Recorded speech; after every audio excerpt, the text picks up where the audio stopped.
On a frost-covered street where December mornings always felt the same, something miraculous was unfolding long before anyone understood its meaning. It began the day a single father named Thomas knelt beside an unfamiliar woman's wheelchair, brushing snow from her wheels so she could safely navigate the icy curb. He thought it would be a one-time gesture, just a passing moment of holiday kindness between strangers. But fate had woven his December mornings into hers long before he understood why, and what she would ask for on Christmas Eve. A single wish spoken through tears would shatter everything he thought he knew about his family, his past, and the woman he'd been helping all along. Before we go further, if you believe in Christmas miracles, in hidden connections, and in the power of small acts of love, please like, comment, share, and subscribe to Kindness Thread. It truly helps the channel reach more hearts. Every morning at 7:35 a.m., Thomas walked his 9-year-old daughter, Trudy, to school through streets dressed in twinkling lights and wreaths. He cherished these walks, their foggy breath mixing in the cold air, her mittened hand in his, the way she still looked up at him like he could fix anything. Raising her alone wasn't easy, especially after losing his wife in a tragic accident 2 years earlier, but being Trudy's dad gave his life structure, purpose, and a reason to wake up each December morning even when grief pressed heavy on his chest. One morning, the first day of December, he noticed a woman struggling at the curb outside the pharmacy. She looked to be around his age, her blonde hair falling in soft waves over her shoulders, her hands gripping the wheels of her chair as though they carried more weight than metal and rubber could account for. Her footrest had caught on a patch of ice, her posture tense with the effort and frustration it took to free herself. Thomas didn't hesitate.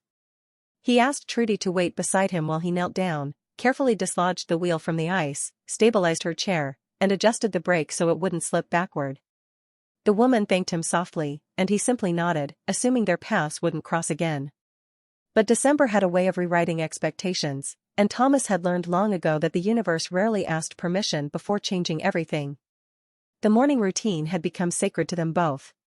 Thomas would wake at 6:45 a.m., brew coffee that he rarely finished, and wake Trudy with the same gentle words he'd used since the accident, "Rise and shine, sweetheart. The world's waiting."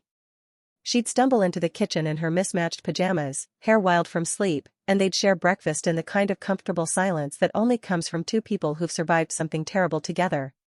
By 7:20, they'd bundle up against the cold, and by 7:35, they'd step into the frost-kissed streets where Christmas lights blinked like distant stars even in the pale morning light. Thomas loved these walks more than he'd ever admit out loud. They were the only moments when life felt manageable, when the weight of raising a child alone didn't feel quite so crushing. Trudy would point out decorations she liked, the inflatable snowman 3 houses down, the elegant white lights wrapped around the oak tree on Maple Street. She'd tell him about her dreams, about what she wanted for Christmas, about the boy in her class who made everyone laugh. And Thomas would listen, soaking in every word, terrified that one day she'd stop talking to him the way children eventually do when they realize their parents are just people trying their best. The truth was, he lived in constant fear that he wasn't enough. That the love he poured into every breakfast, every bedtime story, every carefully packed lunch wasn't sufficient to fill the crater his wife's death had left in their lives. The adoption papers still sat incomplete on his desk at home, a reminder that even legally, their family remained unfinished. Sarah's accident had taken her instantly, leaving Thomas to become father and mother both to a 7-year-old girl who wasn't biologically his but felt more like his daughter than anything else in the world. 2 years later, the grief had dulled to a manageable ache, but the fear remained sharp. Trudy didn't know about his fears. She skipped beside him that December morning, her breath forming small clouds in the freezing air, her backpack bouncing against her small frame. She pointed at a house with synchronized Christmas lights and said, "Daddy, do you think Santa really knows where everyone lives?" Her voice carried the kind of pure innocence that made Thomas's chest tighten. She still believed in magic, in goodness, in happy endings. And he would do anything, shoulder any burden, to protect that belief for as long as possible. Even if it meant pretending he had all the answers when most days he barely had the questions figured out. The next morning unfolded exactly like the one before it. Frost on the windows, coffee brewing, Trudy's sleepy shuffle into the kitchen. They walked the same route they always did, past the same houses with their competing displays of holiday cheer, toward the same crosswalk near the pharmacy where the traffic light blinked red and green against the gray December sky. Thomas was telling Trudy about how her mother used to insist on hanging icicle lights even though they always tangled, when he noticed the woman again. She was in the exact same spot as yesterday, but this time something had gone wrong. Her wheelchair sat at an awkward angle, one wheel caught in the gap where the curb met the street. A canvas shopping bag had tipped from her lap, spilling its contents across the sidewalk, a prescription bottle, tissues, and a small wrapped gift that had rolled toward the gutter. The woman's hands gripped her wheels with white-knuckled determination, trying to force the chair backward, but the ice made it impossible. Her breath came in visible bursts of frustration. Thomas felt Trudy's hand tighten in his. Without speaking, he guided his daughter to the side and approached quickly. "Let me help," he said, already kneeling to assess the situation. The wheel had wedged itself against a chunk of ice that had formed overnight. He placed one hand on the chair to steady it while using his boot to chip away at the obstruction. The woman released her grip, letting him take control, and he felt the tension in the frame ease as the wheel came free. "Thank you," she said quietly, her voice carrying the weight of someone who'd needed help more times than she'd wanted to. Thomas gathered the scattered items, the prescription bottle with a name he didn't register, the tissues, the small gift wrapped in silver paper. He placed them carefully back in her bag and adjusted it on her lap so it wouldn't tip again. "No problem at all," Thomas said, standing and brushing ice from his knees.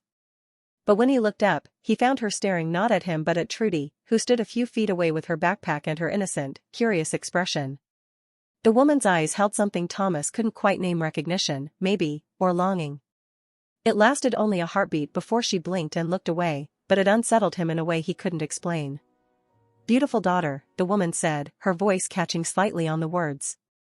"Thank you," Thomas replied, instinctively placing a protective hand on Trudy's shoulder. "Stay warm out here." She nodded, and he guided Trudy back toward the crosswalk. As they walked away, he glanced back once and found the woman still watching them, her expression unreadable beneath the morning's pale light.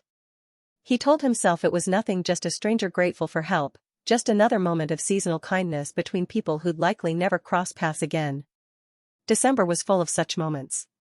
By tomorrow, he'd probably forget her face entirely. But he didn't forget. Because the next morning, December 3rd, the woman was there again. Same spot, same time, struggling with her chair near the pharmacy entrance as though the universe had pressed repeat on the previous day. Thomas helped without hesitation, adjusting her footrest that had come loose, making sure the brake locked properly before she rolled forward.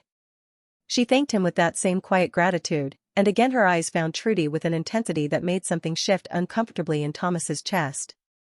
On December 4th, she was there again. This time a light snow had fallen overnight, dusting her chair and the bags in her lap with white powder. Thomas brushed the snow from her armrests while Trudy stood nearby, no longer looking away but watching with open curiosity. The woman smiled at her, a trembling, careful smile, and Trudy smiled back. By December 7th, it had become routine. Thomas and Trudy would reach the pharmacy at exactly 7:42 a.m., and the woman would be there, sometimes tangled in her shopping bags, sometimes just sitting as though waiting. Thomas would help. Trudy would wait. They'd exchange brief words. Then they'd continue to school. The repetition felt oddly comforting, like Christmas itself, something anticipated and dependable in a world that had proven itself capable of shattering without warning. Thomas began noticing small things. The way the woman always arrived precisely 3 minutes before they did. The way she'd positioned herself in their direct path, as though she'd calculated the exact angle of their approach. On December 9th, when he carried her pharmacy bags to her car parked across the street, he realized she'd never actually asked for help. He'd simply started offering it, and she'd accepted as though it was meant to happen exactly this way. Trudy started calling her the nice lady. She'd wave as they approached, and the woman would wave back, her face brightening in a way that made her look younger, less burdened. One morning, Trudy asked the woman her name. "Patty," she said softly, and Trudy repeated it carefully, committing it to memory the way children do with people they've decided matter. Thomas found himself structuring his mornings around those few minutes. He'd check the time compulsively, making sure they wouldn't be late, and wouldn't miss the moment. It felt strange to admit, but helping Patty had become as much a part of December as the lights and the carols and the way Trudy's excitement built with each passing day.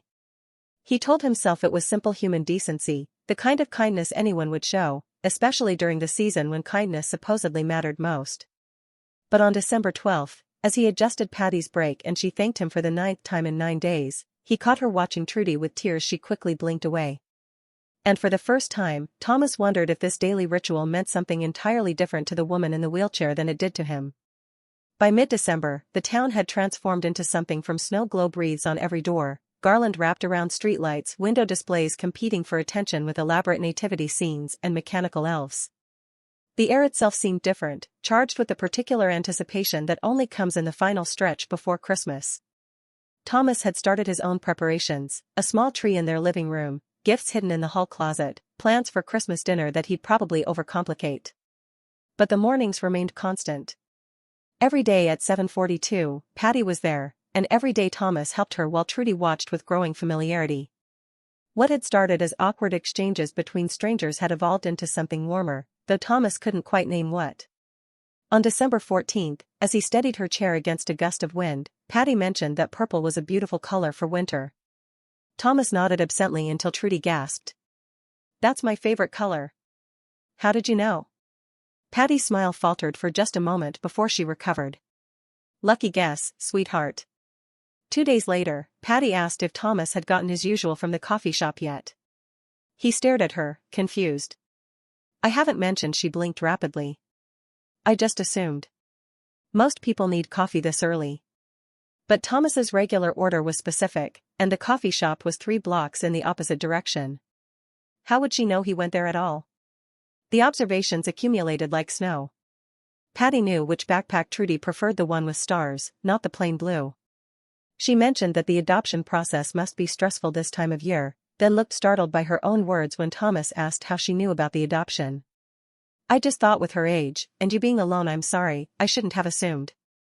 Thomas began watching her as carefully as she watched them. The way her hands trembled when Trudy spoke. The way she tracked every movement, every gesture, as though memorizing something precious she feared would disappear. Her eyes held stories Thomas couldn't read, grief that mirrored his own but came from somewhere he couldn't access. On December 18th, Trudy asked Patty directly, "What do you want for Christmas?" The question hung in the cold air between them, innocent and devastating all at once. Patty's composure cracked visibly. Her eyes filled with tears she didn't bother hiding. She looked at Trudy, then at Thomas, then back at Trudy with an expression of such profound longing that Thomas felt his protective instincts flare. "I have one big wish, sweetheart," Patty whispered, her voice breaking. "Just one." Trudy waited expectantly for her to continue, but Patty simply shook her head, unable or unwilling to finish the thought. Thomas placed a gentle hand on his daughter's shoulder, a silent signal that they shouldn't press further. As they walked away that morning, Thomas glanced back and saw Patty watching them disappear into the December morning, her face a portrait of something he finally recognized, the kind of love that comes with unbearable loss. That night, Thomas couldn't sleep. Who was this woman? Why did she know so much about them? And what Christmas wish could possibly bring that much pain to someone's eyes? Wait. Before I tell you what Patty's Christmas wish is, and trust me, what happens next will absolutely wreck you, I need to interrupt this story for something important. Here's a fact that honestly breaks my heart: only 4% of you watching right now are subscribed to this channel. That means 96% of you, thousands of people, are going to close this video, forget the channel name, and never find out what happens on Christmas Eve. And that's exactly what YouTube wants. Because the algorithm doesn't reward emotional stories like this. It rewards cat videos and clickbait. Here's what I need you to understand: you've already invested 7 minutes in Thomas and Trudy's story.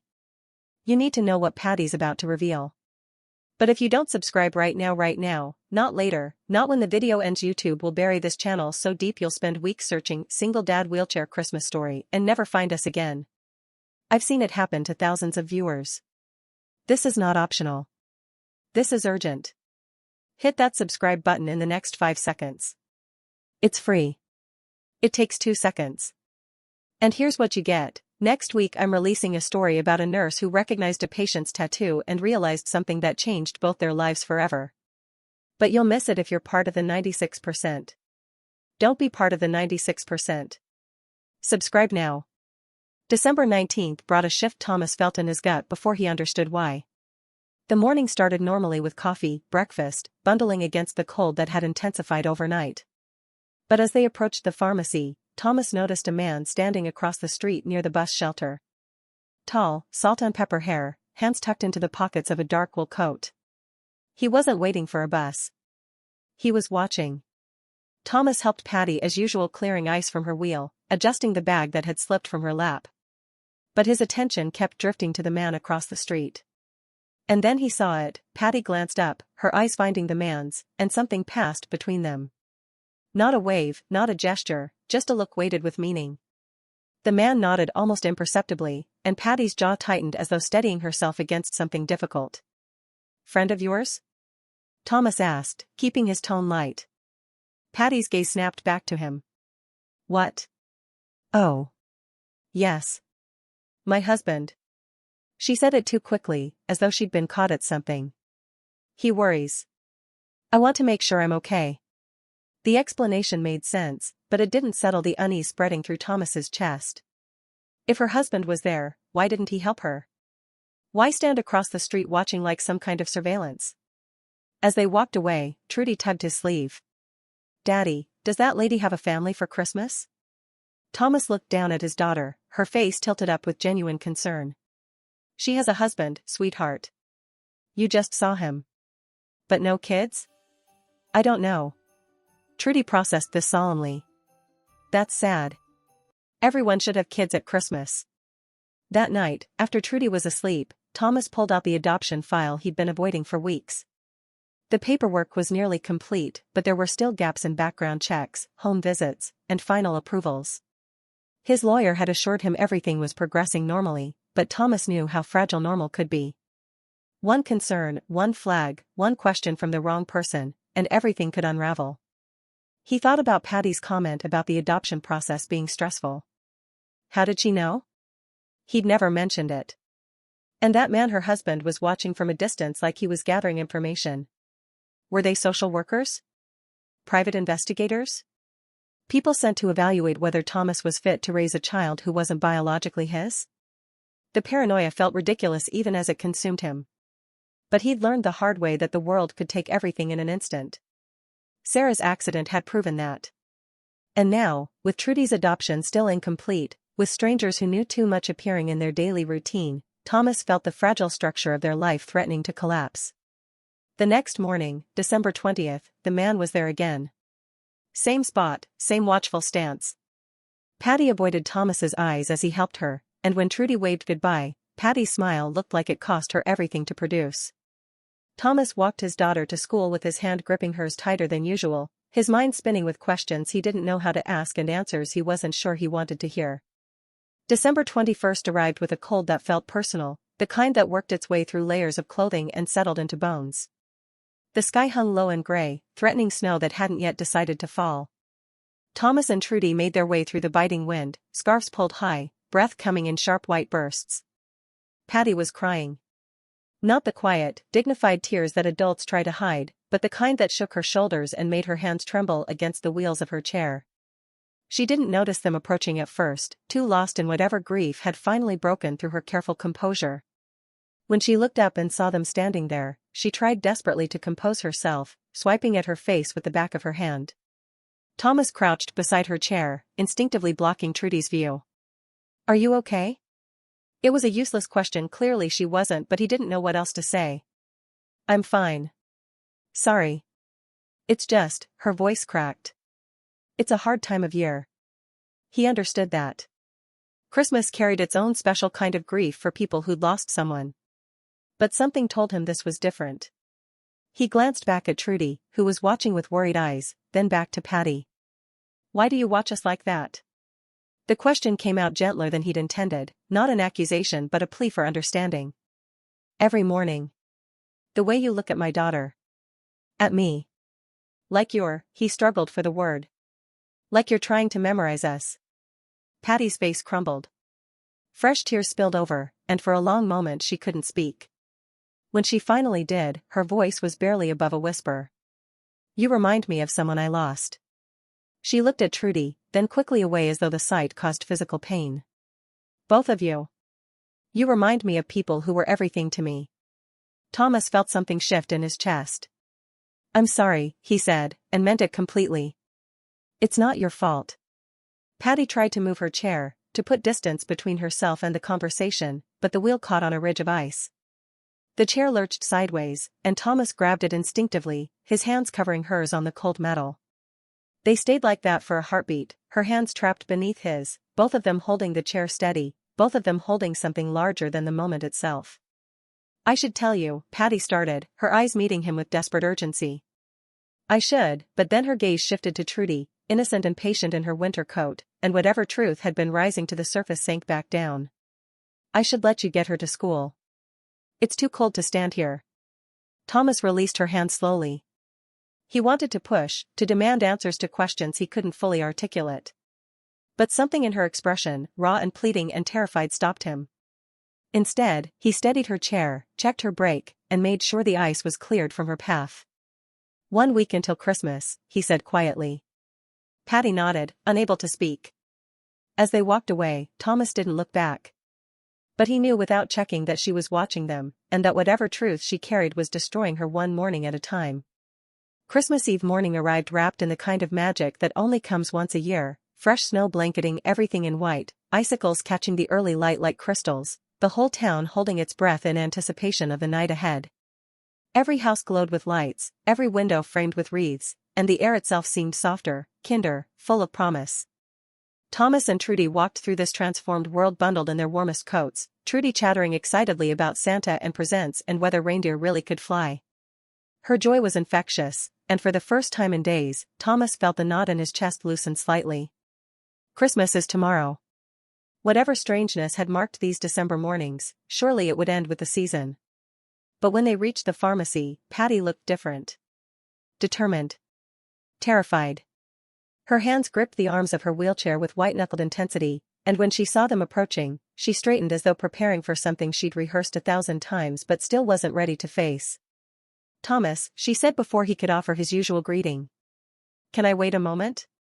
Please? Her voice trembled so badly that Thomas felt an alarm spike through him.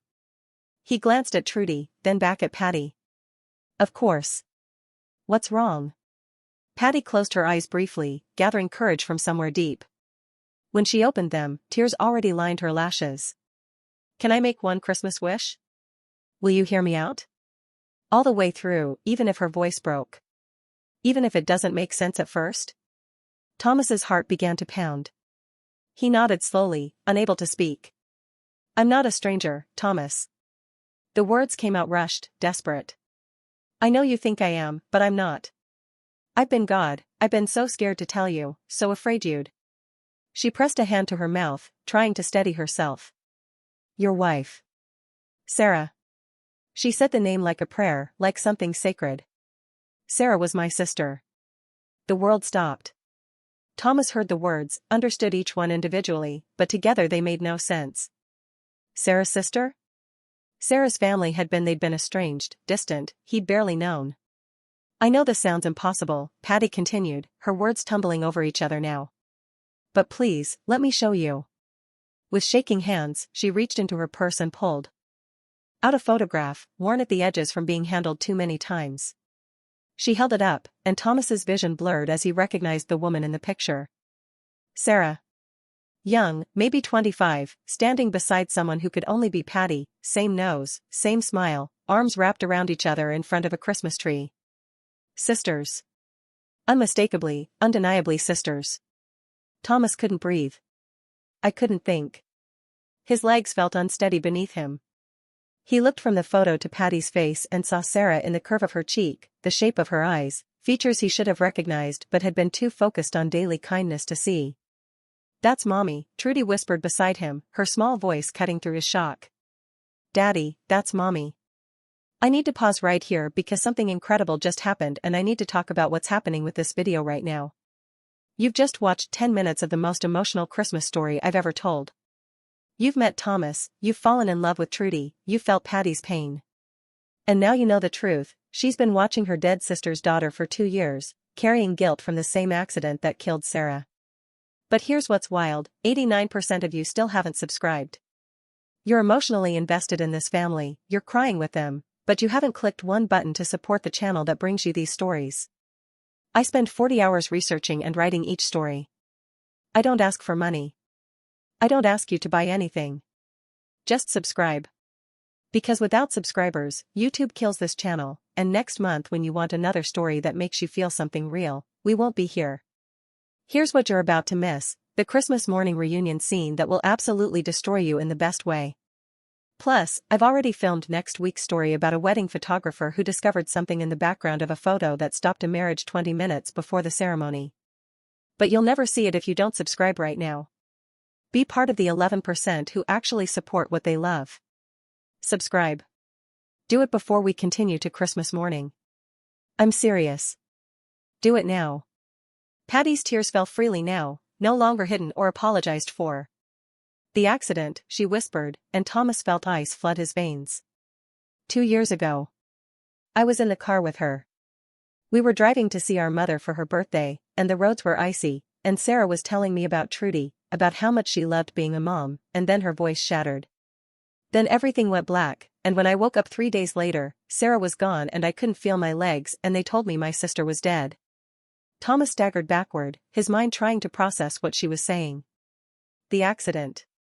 The one that had taken Sarah from them, that had shattered their world on a gray November afternoon. Patty had been there. Had been in the car. Had survived while Sarah. I was a hospital social worker before the accident, Patty continued, words pouring out like they'd been dammed up too long. When I finally got out of rehabilitation, I couldn't go back to my old job, but I still had connections. I knew about Trudy, knew the placement was complicated because you weren't her biological father, knew the adoption process was stuck. So I helped. Behind the scenes, through colleagues, through Joseph. She gestured vaguely toward where her husband sometimes stood. He's been coordinating with the services, making sure everything moved forward, making sure no one questioned your fitness as a parent. You've been, Thomas couldn't finish the sentence. His hands were shaking. You've been watching us for 2 years? Not watching. Not like that. Patty's voice broke with desperation. I just needed to know she was okay. That you were taking care of her. Sarah's daughter was loved and safe and she pressed both hands to her face. I told myself I'd stay away. That showing up would only bring more pain, more reminders of what was lost. But then I saw you one morning, saw how you held her hand and made her laugh, and I thought maybe I could just see her sometimes. Just a few minutes. Just enough to remember what Sarah would have wanted. The anger hit Thomas suddenly, sharp and hot. You had no right. No right to hide who you were, to manipulate. I know.